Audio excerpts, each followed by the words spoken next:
നട്ടപ്പാതിരിക്ക് door മുട്ടുന്നത് ഉമറാണ്. ഒന്ന് തുറക്കുമോ? ഒരു പ്രയാസമില്ല, ബേജാറാകേണ്ട, ധൈര്യമായി തുറന്നോളൂ.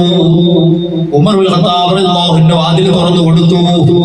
ഒരു അനുസരണയുള്ള കുട്ടിയെ പോലെ, ഒരു ചെറിയ പ്രായം കുറഞ്ഞ കുട്ടിയെ പോലെ ഉമറുൽ ഖത്താബ് റളിയല്ലാഹു അൻഹു ആ ഉമ്മയുടെ സമയത്ത് ഇരുന്നിട്ട് പറയാണ്, ഉമ്മ, നിങ്ങളിപ്പം പാടിയ പദ്യമില്ലേ, ആ പദ്യം ഒന്നുകൂടെ പാടുമോ?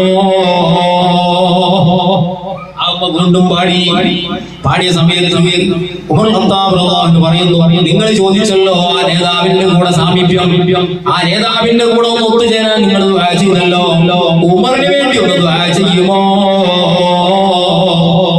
ആ സമയത്ത് ഒന്നുകൂടെ കൂടി പറയുകയാണ്, പാടുകയാണ്, അല്ലാഹുവേ, ഉമറിന് കൂടെ പുറത്തു കൊടുക്കണേ അല്ലാഹ്. ആ സമയത്താണ് ബഹുമാനപ്പെട്ട ഉമർ ഇബ്നുൽ ഖത്താബ് റളിയല്ലാഹു അൻഹു മനസ്സ് നിറഞ്ഞത് എന്ന് ചരിത്രത്തിൽ കാണാം.